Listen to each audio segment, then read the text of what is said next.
Yes people, so today's video, all going to plan, we should be getting the front end back together, more so for being able to mock up the catch can and things like that, just so I can get it all in place, ready to go, even if it means the front end comes off again, just to mock it up and get it all in place.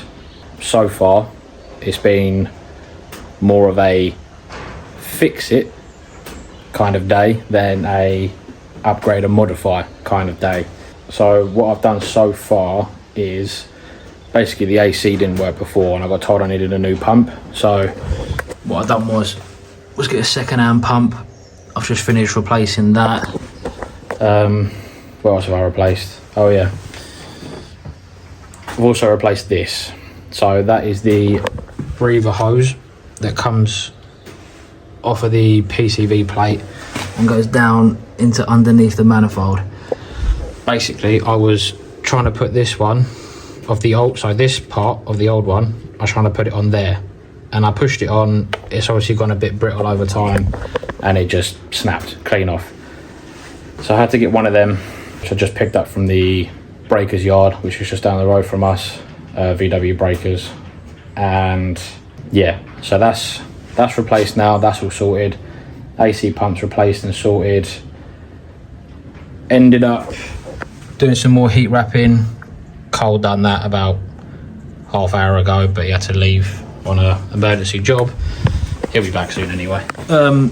Ended up finishing the intake as well, which I don't think looks too bad. Does the job. And one other thing I had to replace was the brake reservoir cap, because so this bit in the middle, which holds the plug on, that decided to just leave the chat and it ended up opening a gap to allow air to go straight into the tank, which obviously isn't what you want. So that's replaced now. So all the little niggly bits of replacing things and trying to fix things at the same time as upgrading and modifying it are done. I think I've probably jinxed it now, something else is probably going to break, but yeah, for the most part of it, the things that need to be fixed are now fixed. Just to add as well, if you are ever wanting to change the AC pump, it's very simple. You got one bolt there, one bolt there, and one bolt there. You undo them three. You undo the Torx here and the Torx here to take the pipes off, and then what you do is to release the belt so you can get it off the pump. You get a 16mm spanner in there, push it forwards like towards the back of the car, and then that frees up the belt so you can pull it off, take the pump off, put the new pump on, and then same again, push that forward, pull it over, and then yeah, you're all good. Just double check when you're putting the belt back on that it's still on all around this pump here and the AC around the top there, because I found that after I'd done it, it slipped on the alternator, so just had to free up that 16 again just to push it back over, let go, and it's all good. So with the front end as well, we are also going to be taking off the bonnet latch. Going to be doing away with this because it's having aero catches in the bonnet, because one, I think it's just easier, and two, I really can't be asked to change all the cable and everything because the cable's all snapped from a previous incident that happened with the car. So yeah, it's going to have bonnet catches instead, so I'm going to do away with the latch. Probably end up taking that off as well because there's quite physically no point for it anymore, because it's only going to pop up with the latches and then just pull up. But yeah, I thought I'd just give a heads up on that just before anyone else thought, like, hold on, you forgot to connect the bonnet latch after I closed the bonnet. But yeah, going bonnet catches instead of the standard latch.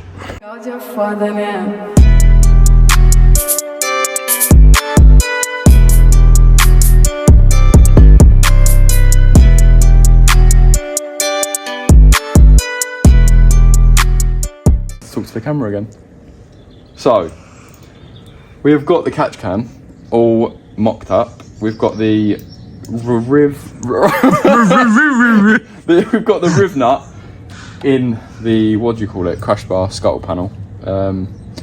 What do you call it? Yeah. Slam panel. Slam panel. We've got the riv nut in there. We've tried to keep it out of the way. I'm just going to get that in. We've mocked up all the catch can screws as well.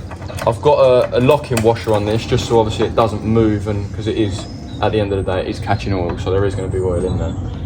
Just get this nice and tight.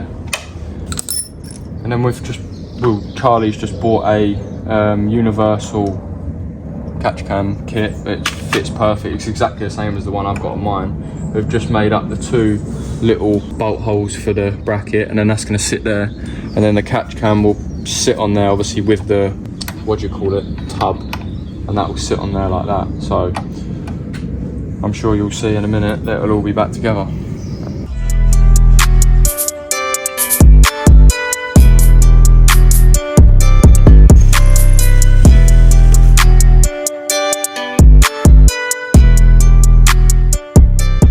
So as you can see, the catch can is now all bolted in. We've got the bracket under there. I've put a riv nut, like I said, underneath there. So the bolt is just straight up. We've got a nice little bracket, got 2 locking washers on there. So yeah, the next step is just to get the hose all mocked up, all onto the catch can plate. And that should be all done, which Charlie is now demonstrating. So we're gonna get that lined up.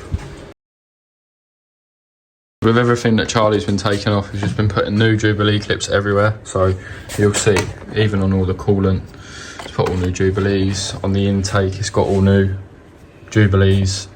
Purely for the fact that the standard, what are they called?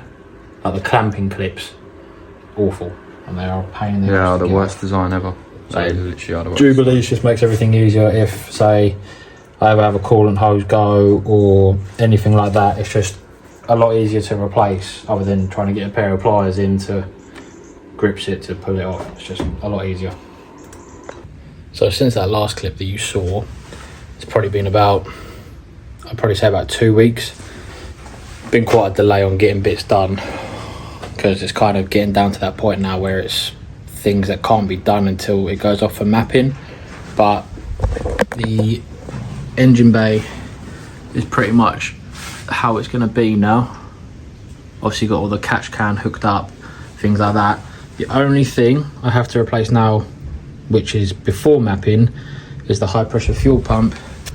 I have one here with this internals, so that'll be going on as well. And as well as that, me and Cole also ended up getting the intercooler mounted up. We didn't film it purely for the fact of that it was a bit fiddly, and we kind of just wanted to get it bolted on, get it done, and Christ, the sun's bright, and just get it on. So the front mount is now all on. It's all been riv nutted into this, which wasn't actually too bad of a job, to be fair. We thought it was going to be a lot more fiddly than it actually was, but it wasn't too bad at all. Another thing that I've been doing off camera is sorting out the interior. So as you can see, it's all masked up and looks like a bit of a you know what den. But I've been painting the back end all matte black just to make it look a lot cleaner. Obviously the speaker covers there are going to be going back on there and on the other side. But yeah, back end's all now painted. Looks a lot better than it did. It kind of makes it look a hell of a lot cleaner than it did before. And then one last thing that I've been doing off camera, which has taken a lot longer than I'd have hoped, is getting all the cage painted yellow. It was initially red. Probably insert a picture here to show you what it looked like before. But yeah, it's now all yellow to match the yellow accents in the car, all the harnesses and things like that. So the only thing I've got left to paint now is the K-brace. K-brace is already yellow, but it's a different shade of yellow, so it needs to be repainted to match the colour of the cage and all the other yellow bits that are on the car, because that colour, that yellow shade is pretty much exactly the same as this, and obviously that is a little bit more orangey yellow. I think you can tell from camera. It's a bit more obvious in person as well, but yeah, gotta get the K-brace painted as well. But for now, I'm gonna start stripping all the masking off inside the back and getting it back to normal.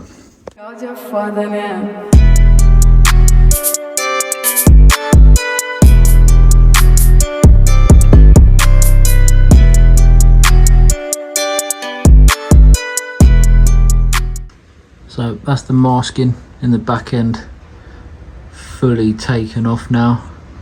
Now it's all off, and actually let's proper light through. It actually looks unreal. I'm gassed with that, to be fair. Very gassed with that.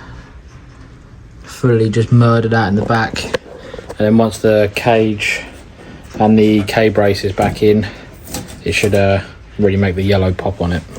So that's going to be it for today's video. Rob's coming down on Sunday, which is in 5 days time, to weld the boost pipes up for the intercooler. So that's going to be a separate video in itself. And then after that, it's probably going to be another slow process for the next step, because realistically, after the boost pipes are on, it's a case of coolant in, oil in, and get it started. And then after that, nothing else can really be done until it's ready to go off for mapping and walnut blasting and changing all the sensors over in the ice return valve, things like that. So yeah, there might be little bits in between, like during other videos, but for the meantime, it'll probably be another slow process again. But I hope you lot enjoyed the video. If you did, leave a thumbs up, leave a comment down below, your thoughts on the back end, the cage, everything like that. Anything else you think I should do to the Golf to clean it up a little bit more, things like that. Subscribe, hit that bell notification button, and we'll see you in the next video.